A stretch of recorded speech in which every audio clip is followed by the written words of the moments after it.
Sucedió en Egipto, la nación más adelantada de la época, en el año 1445 a.C. Durante 215 años, los hijos de Israel habían vivido allí y sufrido una dura esclavitud. Durante el último siglo, los faraones amigables que habían conocido y admirado a José habían muerto hacía ya mucho tiempo. Los nuevos gobernantes egipcios vieron a la siempre creciente comunidad israelita como una amenaza a la seguridad nacional, temiendo que en caso de guerra se aliaran con los enemigos de Egipto. Así que pusieron yugo sobre el pueblo de Israel, forzándolos a ser esclavos bajo su agobiante tiranía. Dice la Biblia, pero cuanto más los oprimían, tanto más se multiplicaban y se propagaban. Éxodo 1, verso 12. Los hijos de Israel gemían a causa de la esclavitud y clamaron a Dios, y el clamor de ellos a causa de su esclavitud subió a Dios. Dios oyó el gemido de ellos y se acordó de su pacto con Abraham, con Isaac y con Jacob. Éxodo 2, versos 23 y 24. Habían pasado más de 400 años desde que Dios había hecho un pacto con Abraham con respecto a su posteridad y su liberación. Y ahora había llegado finalmente ese día. Dios estaba listo y su libertador estaba también preparado. Y se encontraron Dios y Moisés, no en un palacio ni bajo la sombra de una gran pirámide, sino en el desierto de Madián, junto a una zarza ardiente. Y le dijo Jehová, ciertamente he visto la aflicción de mi pueblo que está en Egipto, y he oído su clamor a causa de sus opresores, pues he conocido sus sufrimientos. Yo he descendido para librarlos. Y dirigiéndose a Moisés, añadió, pero ahora ve, pues yo te envío al faraón para que saques de Egipto a mi pueblo, a los hijos de Israel. Habían transcurrido 40 años desde que Moisés había abandonado el palacio real de Egipto. 40 años que no hablaba el idioma egipcio. De hecho, durante esos 40 años, simplemente había cuidado ovejas en el desierto solitario.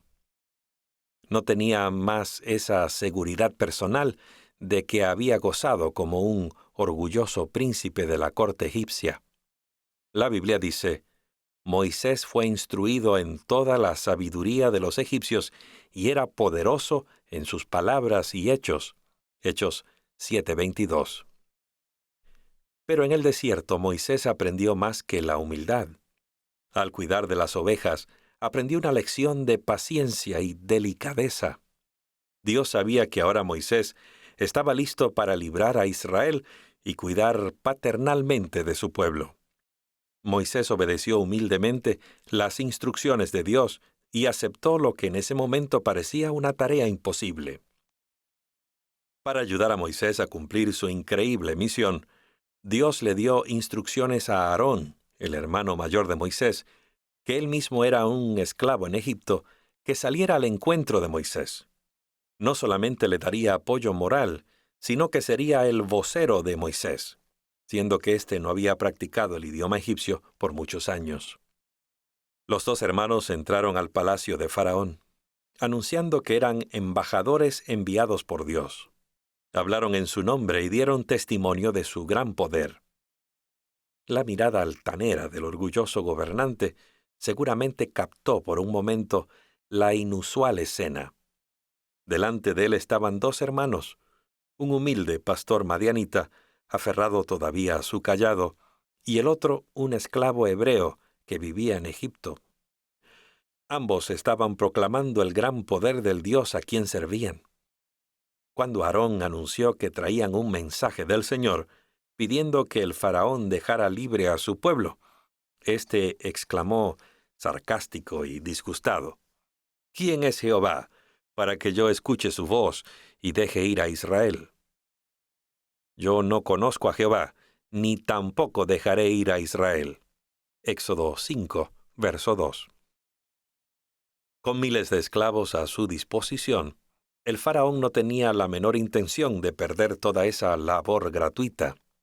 La petición de Aarón provocó una reacción severa. El rey incrementó la carga de trabajo de los israelitas. Pero muy pronto Dios iba a hacerle saber al pomposo gobernante quién era el Señor y le iba a mostrar su infinito poder. Moisés y Aarón le advirtieron al faraón que Dios enviaría plaga tras plaga sobre Egipto hasta que su pueblo quedara libre de la esclavitud. El mensaje del Señor al faraón fue entonces: «En esto conocerás que yo soy Jehová».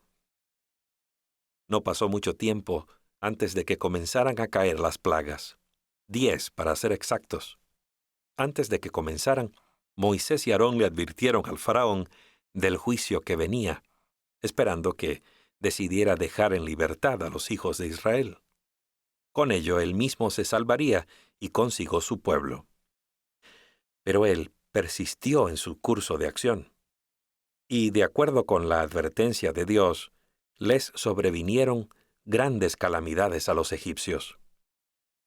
Primero, el río Nilo, adorado por los egipcios como una deidad, se volvió sangre cuando Aarón golpeó sus aguas con la vara. Los peces murieron y todo el resto del agua de Egipto se volvió sangre durante 7 días. Pero el faraón se rehusó a dejar ir libre al pueblo de Dios. Luego invadió al país una plaga de ranas. Millones de ellas estaban sobre los alimentos, las camas y en todas partes. Pero todavía el rey obstinado se rehusó a dejar salir a Israel. La siguiente fue la plaga de los piojos. Pero el arrogante gobernante aún no dejaba libres a los israelitas. Note usted que las 3 primeras plagas cayeron tanto sobre los egipcios como sobre los hebreos.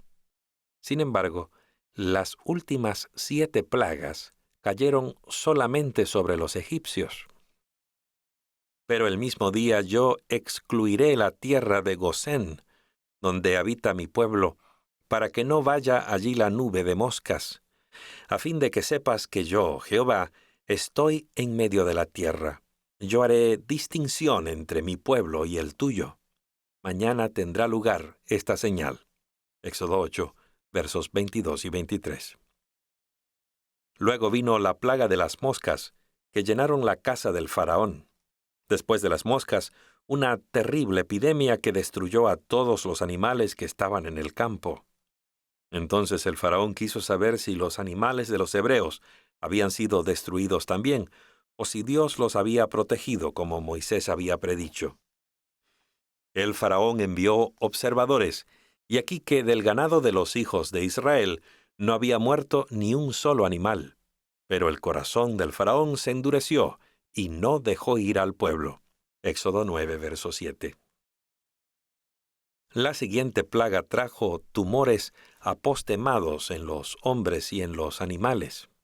Pero ni aun así el obstinado monarca dejaba ir al pueblo de Israel.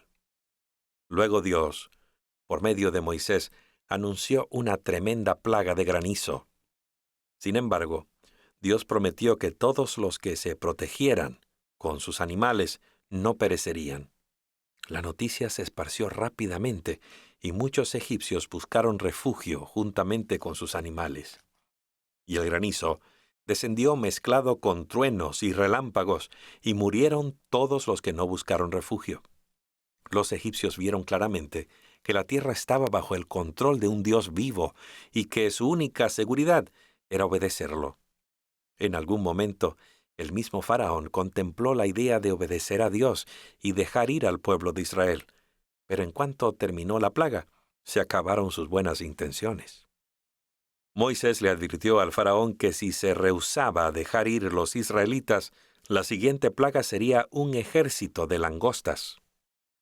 Aterrados por la idea de nuevas plagas, los consejeros del faraón le rogaron que dejara ir a los esclavos, pero el gobernante se rehusó a hacerlo. Y las langostas vinieron como se había anunciado. Luego hubo 3 días de completa oscuridad, tan intensa que se podía palpar. Pero el rebelde faraón continuó desafiando al Dios del cielo. Moisés declaró que iba a caer una plaga más sobre los egipcios. Era la última, y no debía considerarse livianamente. Un ángel destructor pasaría por el país a medianoche y mataría a todos los primogénitos de las familias en Egipto, tanto hombres como bestias. Nuevamente los hebreos se librarían de la plaga, pero esta vez no iba a ser suficiente ser hebreo o vivir en Gosén. A fin de evitar que se cumpliera la sentencia de muerte, se pidió a cada familia que sacrificase un cordero y rociara un poco de su sangre en los postes de la puerta como símbolo de su fe y lealtad a Dios.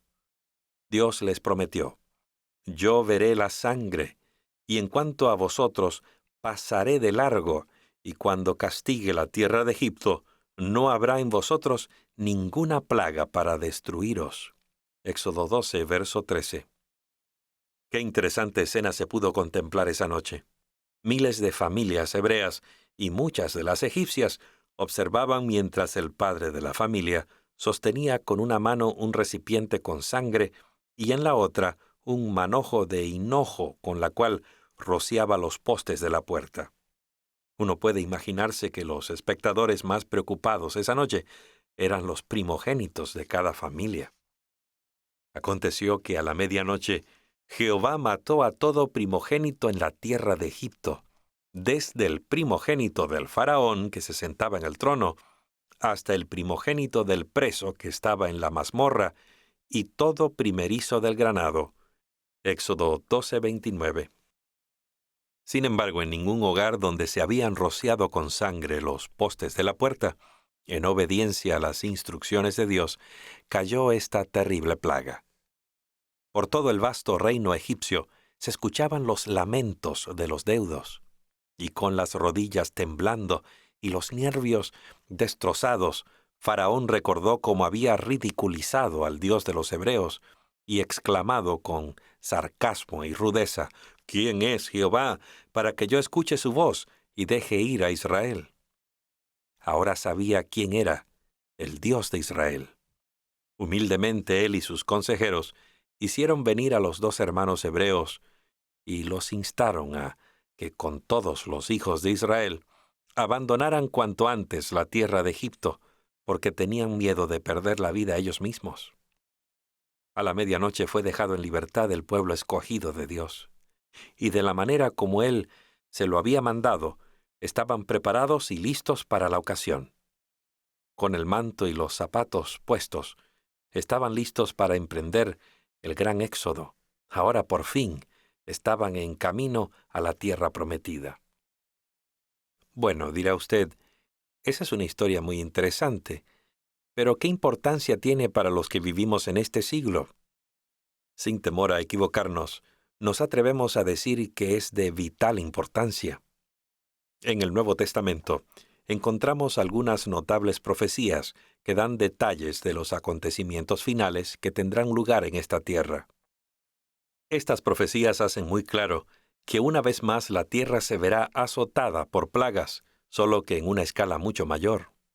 Con absoluta seguridad, de acuerdo con la profecía bíblica, la historia se repetirá.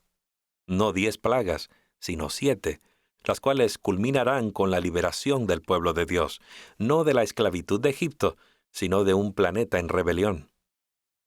Pero así como los hijos de Israel que pasaron por un tiempo de aflicción antes de su liberación gloriosa de la esclavitud de Egipto, y fueron testigos oculares de las plagas que cayeron sobre los egipcios, el pueblo de Dios verá caer las últimas 7 plagas sobre los que no hayan arreglado sus cuentas con Dios antes de la venida de Cristo. El profeta Daniel describe este período de prueba. En aquel tiempo se levantará Miguel, el gran príncipe que está del lado de los hijos de tu pueblo. Será tiempo de angustia como nunca fue desde que existen las naciones hasta entonces. Pero en aquel tiempo tu pueblo será librado, todos aquellos que se encuentren inscritos en el libro. Daniel 12, verso 1. El Evangelio eterno será predicado en todo el mundo. El llamado del segundo ángel a salir de Babilonia o de los falsos sistemas de adoración habrá sido dado. Entonces el ángel, a gran voz, proclamará a todo ser humano: si alguno adora a la bestia y a su imagen, y recibe su marca en la frente o en la mano, él también beberá del vino del furor de Dios. Esta es la advertencia más sorprendente en toda la Biblia, que Dios dirige a los mortales. Pero nadie recibirá la marca de la bestia o beberá del vino de la ira de Dios hasta que este asunto sea visto claramente por los habitantes de la tierra y hayan tenido la oportunidad de elegir entre los mandamientos de Dios o los mandamientos de los hombres. Pero cuando todo se haya cumplido, entonces se cerrará la puerta de la gracia para la humanidad. Entonces Cristo hará el solemne anuncio: el que es injusto, haga injusticia todavía; el que es impuro, sea impuro todavía; y el que es santo, santifíquese todavía. En aquel día habrá terminado la labor de Cristo como nuestro sumo sacerdote en el cielo. Cada caso habrá decidido para vida eterna o muerte eterna. La puerta de la misericordia de Dios se habrá cerrado. Entonces los habitantes de esta tierra experimentarán el tiempo de angustia anunciado por el profeta Daniel. Amigo que me escuchas, Dios no va a llevar consigo a sus hijos hasta que terminen las plagas. Ellos permanecerán aquí en la tierra hasta el fin. Serán protegidos durante las plagas de la misma manera como ocurrió con el pueblo de Israel. Pero no estarán libres de dificultades y sufrimiento. Será un tiempo de aflicción para todos. Y amigos, la más vívida descripción de este período de la historia de la tierra se queda corta ante la magnitud de la realidad cuando los pecadores beban de la copa de la ira de Dios sin mezcla de misericordia. Al apóstol Juan se le dio una vislumbre de este terrible tiempo de prueba que tendrá lugar justamente antes de la venida de Jesús y de la liberación de su pueblo. Vi otra señal en el cielo grande y admirable: 7 ángeles que tenían las 7 últimas plagas, con las cuales la ira de Dios es consumada. Dijo además el apóstol: entonces oí una gran voz que desde el templo decía a los 7 ángeles: id y derramad las 7 copas de la ira de Dios sobre la tierra. Pero usted preguntará: ¿qué son esas plagas que derramarán los 7 ángeles sobre los pecadores? Es una buena pregunta. Al leer sobre las plagas, podrá usted encontrar una sorprendente similitud con las que cayeron sobre Egipto. Leamos lo que dijo el apóstol San Juan acerca del primer ángel. Fue el primer ángel y derramó su copa sobre la tierra. Y se produjo una llaga dolorosa y maligna sobre los hombres que tenían la marca de la bestia y los que adoraban su imagen. Tal vez serán llagas similares a las postemas sufridas por los egipcios durante su 7ª plaga, o tal vez se trate de algo similar a la sarna sufrida por Job. ¿Puede imaginarse el impacto que tendría una plaga como esa? Las escuelas estarían cerradas. Cerrarían las fábricas y los comercios no podrían abrir sus puertas.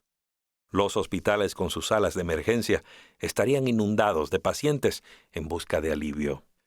Pero la mayoría de los médicos y enfermeras estarían sufriendo de la misma aflicción. Y luego, mientras la gente sufre por sus llagas, ocurre otra calamidad. El segundo ángel derramó su copa sobre el mar, y se convirtió en sangre como de muerto, y murió todo ser viviente que estaba en el mar. Apocalipsis 16:3. ¡Qué espectáculo! Y qué hedor cuando los cadáveres de las criaturas marinas sean empujadas por las olas hacia las playas. La gente huirá precipitadamente de allí, pero la tercera plaga estará asociada estrechamente con la segunda.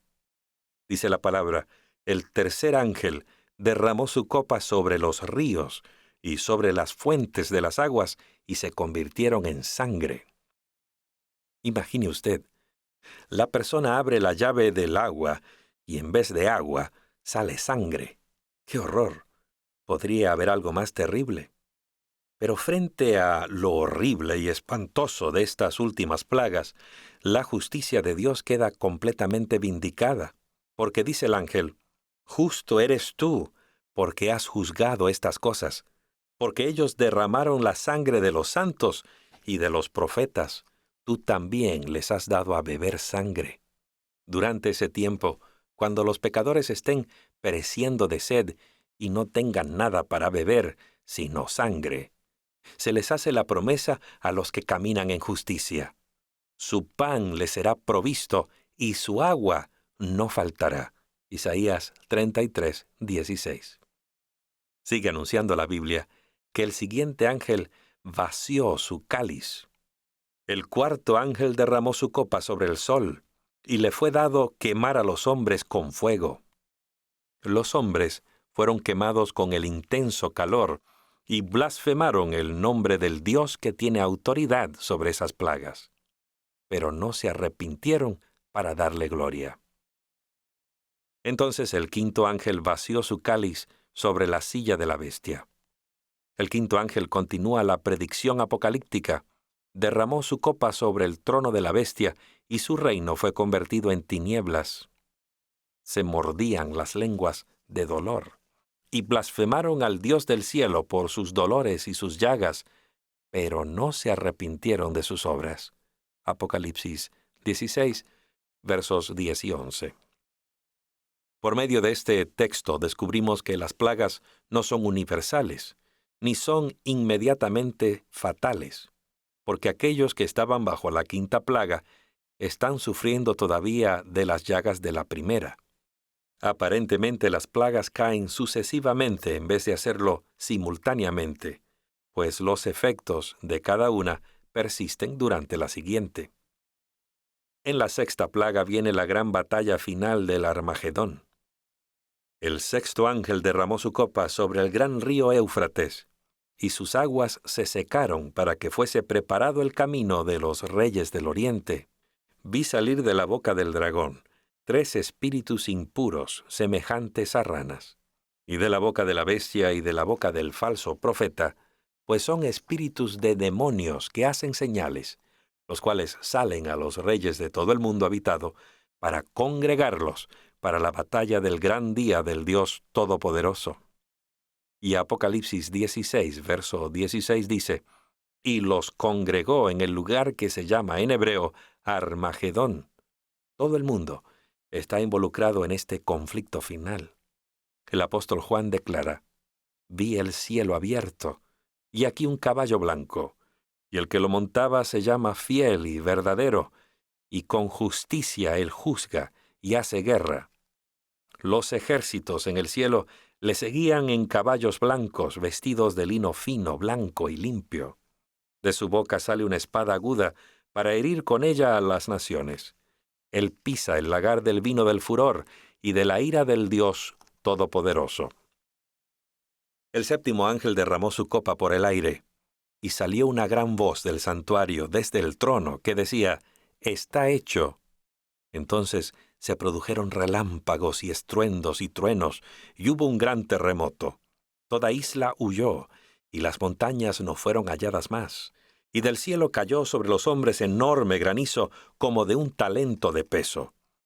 Y los hombres blasfemaron a Dios por la plaga del granizo, porque la plaga era grande en extremo. La mayoría de los eruditos bíblicos calcula que un talento pesa aproximadamente 32 kilos. Nadie puede imaginarse la devastación que podría crear semejante tormenta de granizo. Pero la Biblia nos consuela diciéndonos que el Señor mismo interrumpirá el conflicto el momento que sale con sus ejércitos del cielo a salvar a su pueblo de un planeta en rebelión. Pero se preguntará usted: ¿cómo puedo estar seguro de la protección de Dios cuando comiencen a caer las plagas? Hay una sola forma, amiga, amigo mío. Como recordará, la gente que fue salvada de la plaga final de Egipto mostró su fe y lealtad a Dios como su libertador, rociando la sangre del cordero del sacrificio en los postes de la puerta. Cuando pasó el ángel destructor sobre su casa, estaban seguros en medio de la destrucción. Habían seguido las instrucciones de Dios y hecho las preparaciones necesarias. Y en la etapa final del mundo, el pueblo de Dios será librado cuando caigan las plagas, si la persona ha aceptado al Cordero de Dios como su sacrificio y ha permitido que su sangre la haya lavado del pecado. Ahora mismo estamos eligiendo de qué lado estaremos, si del lado de Dios o del lado del ángel rebelde. Amigo que me escuchas, cuando los ángeles destructores comiencen su trabajo, será demasiado tarde para cambiarse de bando. La puerta de la misericordia se habrá cerrado para siempre. ¿No quisieras ponerte ahora de parte de Dios, bajo la protección de la sangre de Jesús? En Jeremías 8:20 se encuentran las palabras más tristes que se hayan pronunciado jamás. Ha pasado la siega, se ha acabado el verano, y nosotros no hemos sido salvos. Se cuenta la historia de un leñador australiano que construyó una pequeña cabaña a la orilla del bosque. No era una gran vivienda, pero era su hogar. Cierto día, al regresar de su trabajo, ¿cuál no fue su sorpresa y angustia al encontrar solo un montón de ruinas de lo que había sido su pequeña cabaña? Todo lo que quedaba eran unos leños retorcidos y algunas piezas de metal ennegrecidas por las llamas. Entonces se dirigió a donde había estado su viejo gallinero. Todo lo que encontró fue un montón de cenizas y algunos alambres retorcidos. Pero de pronto, entre los escombros, le llamó la atención un montón de plumas chamuscadas. Sin proponérselo, lo pateó y entonces, ¿qué cree usted que sucedió? 4 pequeños pollitos salieron fuera. Habían quedado protegidos milagrosamente bajo las alas de su madre. Y en el idioma más bello y significativo de las Escrituras, Dios describe su anhelo mayor con respecto a cada uno de sus hijos en la tierra cuando caigan las plagas. El que habita al abrigo del Altísimo morará bajo la sombra del Todopoderoso. Con sus plumas te cubrirá, y debajo de sus alas te refugiarás. Escudo y defensa es su verdad. Salmos 91, versos 1 y 4. Sí, amigo que me escuchas, Dios ha dado una maravillosa garantía de su cuidado a aquellos que han elegido seguirle. No tendrás temor de espanto nocturno, ni de flecha que vuele de día, ni de peste que ande en la oscuridad, ni de plaga que en pleno día destruya. Caerán a tu lado 1000 y 10,000 a tu mano derecha, pero a ti no llegará. Ciertamente con tus ojos mirarás y verás la recompensa de los impíos, porque a Jehová, que es mi refugio, al Altísimo, has puesto como tu morada. No te sobrevendrá mal, ni la plaga se acercará a tu tienda, pues a sus ángeles dará órdenes acerca de ti. Amiga, amigo mío, ¿podría haber una promesa más maravillosa? ¿No desearías estar protegido bajo las alas del Todopoderoso cuando comiencen a caer las plagas, en ese tiempo cuando no habrá lugar donde esconderse? Nuestro Padre Celestial desea protegerte y salvarte en la hora de tribulación y destrucción. Si le entregas tu vida, Él será capaz de protegerte, así como la gallina protege a sus polluelos debajo de sus alas. La decisión es tuya. Estoy seguro que a Dios le gustaría tomar la decisión por ti, de manera que pudieras estar con Él por la eternidad. Pero no puede hacerlo. Tú eres el único, tú eres la única que puedes tomar esa decisión. No esperes, hazlo ahora mismo.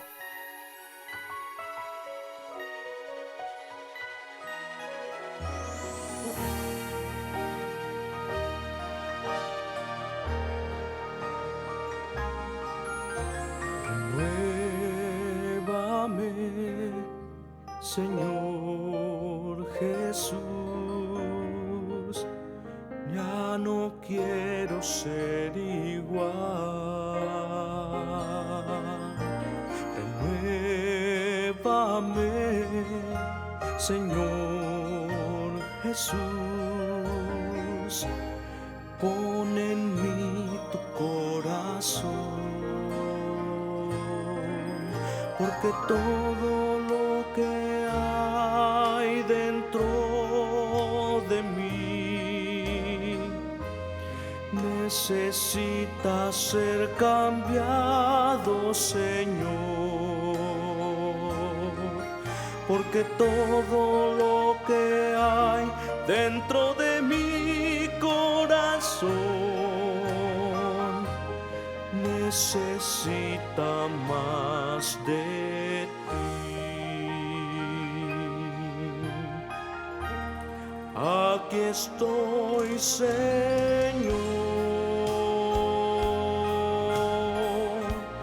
cambia mi vivir, hazme pues, Señor,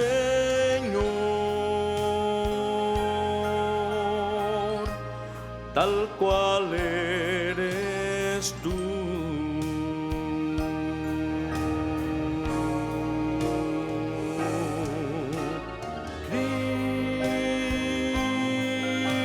Cristo, oh Cristo, ven y lléname, Señor.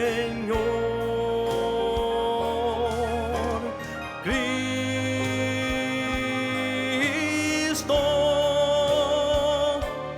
oh Cristo,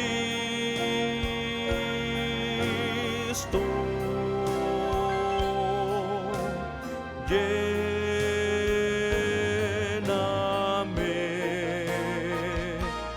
de ti,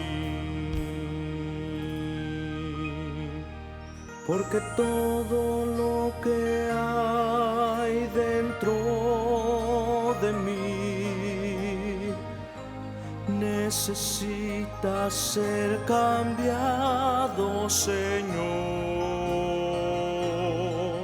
porque todo lo que hay dentro de mi corazón necesita más de ti.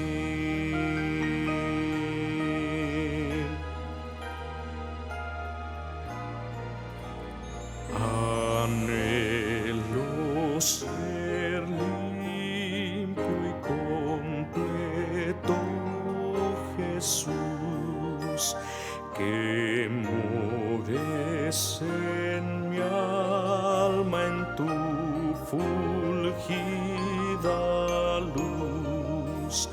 Mis ídolos rompe, los que antes amé, pues lávame y blanco cual nieve seré, porque todo lo que hay dentro de mí necesita ser cambiado, Señor, porque todo lo que hay dentro de mi corazón necesita más de ti. Cristo,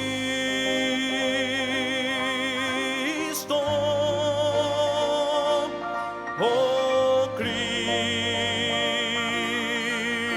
Cristo, ven y lléname,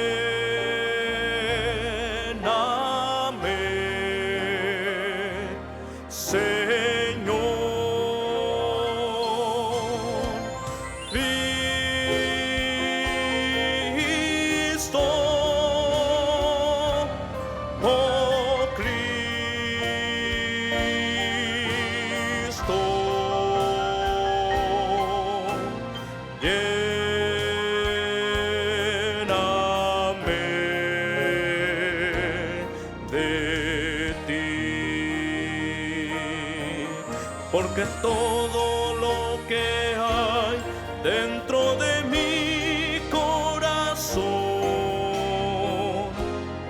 necesita más de